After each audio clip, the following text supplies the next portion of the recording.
I'm sorry, one question at a time. Question at microphone number 2, please. Yeah, can you hear me with the microphone? Yes.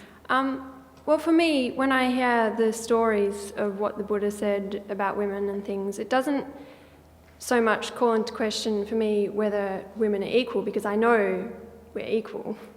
But for me, it really draws into question the Buddha's enlightenment. And my question is, how can a person who is enlightened, and how can enlightenment as it's described, how can such a person see and say those stories about women? Like, how does it, what is the contextual, or what are the reasons that a Buddha would have had for saying those things about women?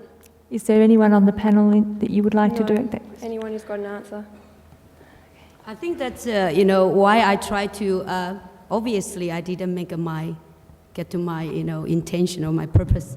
Today we don't have a time, but last time my presentation basically on why the Buddha will lay down those rules for the women.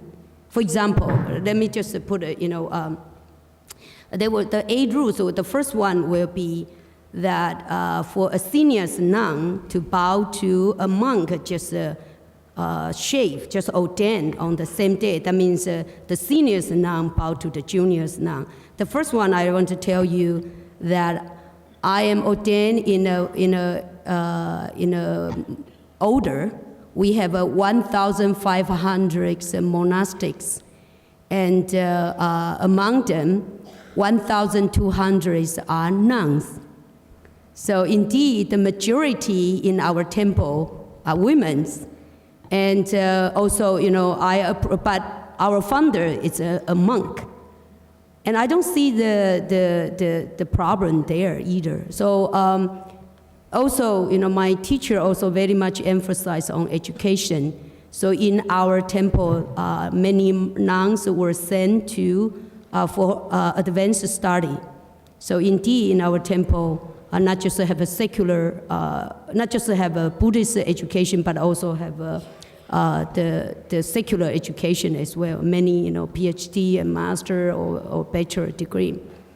So, and I'd like to say that in our temple, being a senior nun 28 years, I never bowed to a junior monk. So that rules, that Vinaya, indeed, are not implementary.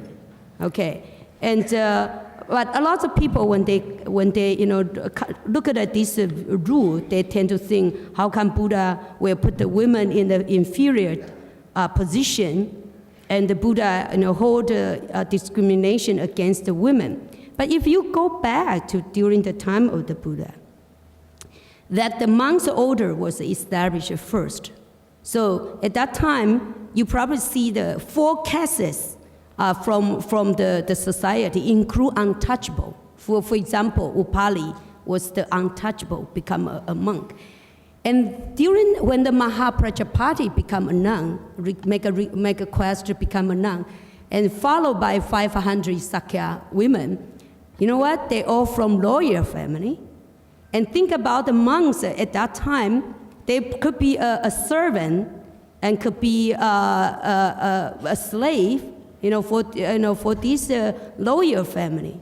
So if these women from royal family become a nun, probably they will make a request that those monks have to still wash their feet, or help them to soil the clothes as well.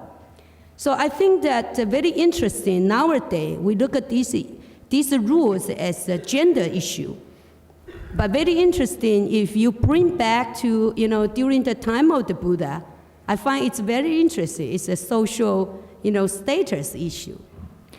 Could we ask Venerable Karma-Leksha Soma would like to make a comment on that too, please? We only have 2 minutes left. Yes, I think it's important to remember that texts are living traditions. They are, I agree with you that we have a problem here. If the Buddha said something that obviously is untrue, then either the Buddha was not enlightened or he's been misrepresented. Because we can see with our own eyes that when women have equal opportunities, they can make equal or greater achievements. I mean, medical schools and law schools in the United States are now 52% women. So we can understand that these texts were living documents, that the rules were created over probably 100 years. It's definitely throughout the Buddha's lifetime, and that they were transmitted orally for several hundred years. We have no written documents to prove what are the, no tape recorders, yeah? So, it is possible that there were interpolations of people's ideas. These people had great memories, but it's not impossible that their own attitudes, gendered attitudes and biases worked their way into the texts. We have-